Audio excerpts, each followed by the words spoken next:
kaitkan dengan beberapa kebijakan dari global ya, khususnya kalau kita dekatkan terkait PBOC yang juga berencana untuk pangkas suku bunga LPR. Bank of Japan juga mengetatkan kembali kebijakan moneternya meski baru sampai ke tahap melonggarkan yield curve control ya.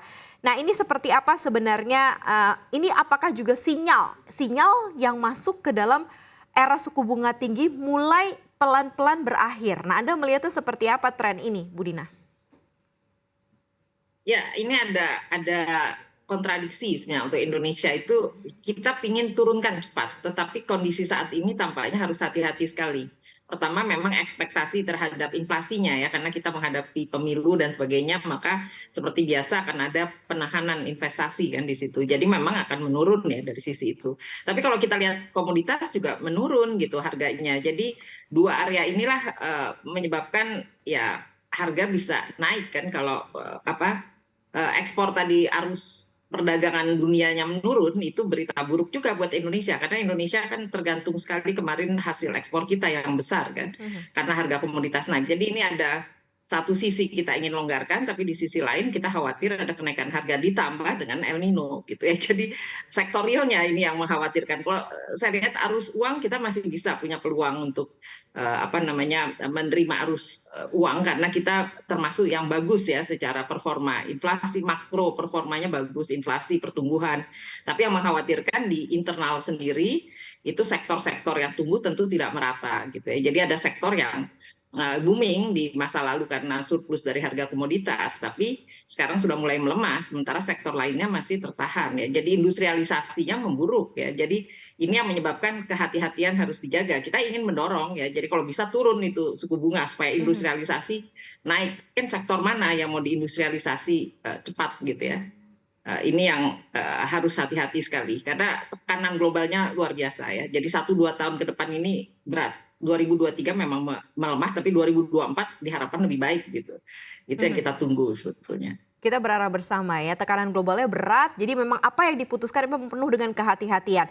Nah Pak David, Anda melihatnya seperti apa dengan adanya beberapa stance bank sentral di global begitu ya, yang mengambil keputusan untuk menahan atau bahkan menurunkan atau memangkas begitu ya kebijakan moneternya atau melonggarkan yield curve controlnya, ini seperti apa? Apakah memang akhirnya kita bisa berada di situasional suku bunga tingginya sudah berakhir dan kita sudah mulai pelan-pelan mungkin ya ke normalisasi atau ke era suku bunga normal atau mungkin jauh lebih rendah daripada saat ini Pak David?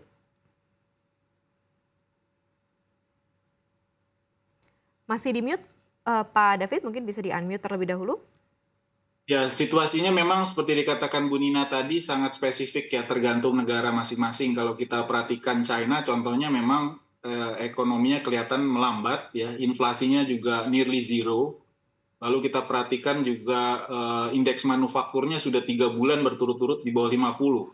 Artinya sektor manufaktur mereka mengalami kontraksi kembali. Setelah di awal tahun memang ada harapan ini China bisa menghela pertumbuhan global.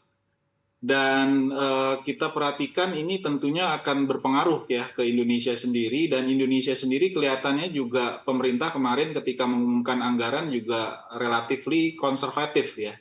Karena kita hanya mengarahkan ke sekitaran 5,2%, kurang lebih mirip dengan tahun ini. Artinya kita lebih mengarah ke stabilitas kelihatannya untuk 1-2 tahun ini. Dan ini juga sebenarnya harapannya dalam jangka menengah ini bisa memberikan angin segar ke Indonesia, karena ini artinya juga kita berharap dengan konservatifisme ini faktor fundamental ekonomi kita tetap terjaga, inflasi kita tetap terjaga, kurs, lalu juga posisi utang kita, dan ini juga berita gembira kemarin RNI baru saja meng-upgrade outlook kita. Nah kalau outlooknya sudah di-upgrade, kita berharap rating kita ke depan juga meningkat ya, dan ini juga menurunkan nantinya ujung-ujungnya ke biaya atau cost of fund kita. Dan ini akan tentunya sangat positif buat sektor real kita di jangka menengah panjang. Mbak Maria. Sebenarnya kalau kita lihat posisi saat ini Pak David, kondisi fundamental Indonesia sendiri, perekonomian RI lah khususnya seperti apa sih? Karena kita kan butuh engine, sesuatu yang masih terus menggerakkan perekonomian. Sementara di sisi lain kita ada tahun politik di depan mata yang biasanya juga membuat para investor cukup wait and see gitu ya, menunggu dulu momen dan waktu yang tepat begitu ya. Anda melihatnya seperti apa Pak David?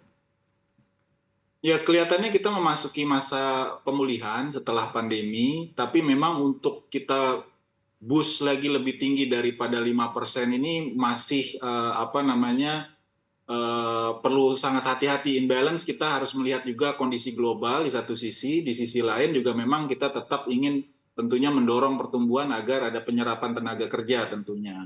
Tapi memang harus tetap prudent ya dalam melakukan hal itu, karena tadi ketidakpastian cukup besar masih dari sisi geopolitik, dari sisi tadi iklim, dari sisi juga apa namanya kebijakan moneter pemerintah Amerika Serikat. Nah, ini yang jadi perhatian kita tentunya. Tapi tentu kita ingin dorong supaya kalau bisa lebih dari 5% nih, karena sebelum pandemi pun kita kelihatannya threshold-nya selalu bergerak di 5%. Nah, ini tuh pentingnya kita untuk memperbaiki terus iklim investasi, structural reform kita lanjutkan, sehingga ini kita bisa mendapat booster baru dari sisi investasi. Karena kalau faktor keberuntungan aja kan sulit ya. Kita selama ini kan selalu menggantungkan dari komoditas. Ya, ya. Komoditas memang kelihatannya ada peluang bisa saja kembali meningkat, tapi sejauh ini kan masih kecenderungan flat ya, Mbak Maria ya. Baik, Bu Nina, dengan kondisi yang saat ini terjadi begitu ya, dan kemudian keputusan dari Bank Indonesia juga tetap mempertahankan suku bunga, seperti apa kemudian nanti side effect-nya terhadap nilai tukar kita begitu? Kalau seandainya dibayangi untuk rilis data transaksi berjalan, neraca pembayaran begitu ya, apakah proyeksinya untuk nilai tukar rupiah kita sampai dengan akhir tahun ini masih akan cukup tetap stabil atau bisa terjadi penguatan terhadap dolar Amerika Serikat, Bu Nina? Ya, sebetulnya kalau lihat neraca perdagangan ini surplus masih gitu ya, tapi menurun gitu ya. Dan kita tentu saja kita berharap ada arus lain ya, yaitu arus investasi dan hutang gitu. Dan ini mudah-mudahan masih dipercaya, kalau ratingnya bagus kan berarti masih bisa gitu. Tapi yang kita harus lihat faktor fundamental yang paling penting itu struktur ekonomi kita sendiri, yang saat ini industrinya sebetulnya rapuh gitu ya, karena kita khawatir bahwa benar ada proses hilirisasi, industrialisasi di beberapa area, tapi itu tidak merata gitu ya. Jadi ada di pertambangan, tapi di pertanian, perikanan itu belum ya, sehingga penciptaan lapangan kerja kan kecil ya kalau di pertambangan, yang besar kan di pertanian, perikanan. Lalu yang tengah, yang industrialisasi manufaktur tadi, itu pun juga rentan gitu ya. Jadi kita harus lihat pelan-pelan gitu ya, bahwa banyak proyek-proyek kita yang kita harapkan memberikan kemajuan di industrialisasi ternyata tidak gitu ya. Jadi ini PR-PR besar kita ini yang perlu dirapikan kalau mau strukturnya kuat, karena biasanya peralihan itu dari pertanian naik kelas ke manufaktur, baru ke di ujungnya itu baru jasa. Nah, di Indonesia lompat ke jasa tapi bukan jasa yang bagus gitu ya. Jadi tidak menghasilkan lapangan kerja bagus. Nah, itulah yang menyebabkan struktur kita tadi lemah begitu ya. Jadi kalau ada kata-kata inflasi, yang terkena siapa sebetulnya? Kalau inflasi tidak menakutkan buat kelompok menengah atas ya, yang bisa bermain cepat di pasar uang, tapi mengerikan buat yang menengah bawah gitu ya. Itu yang khawatir. Dan itu angkanya terlihat ya dari ada pemburukan koefisien gini gitu ya. Itu yang bahaya gitu. Jadi inflasi ini sangat berkaitan dengan daya beli sebetulnya.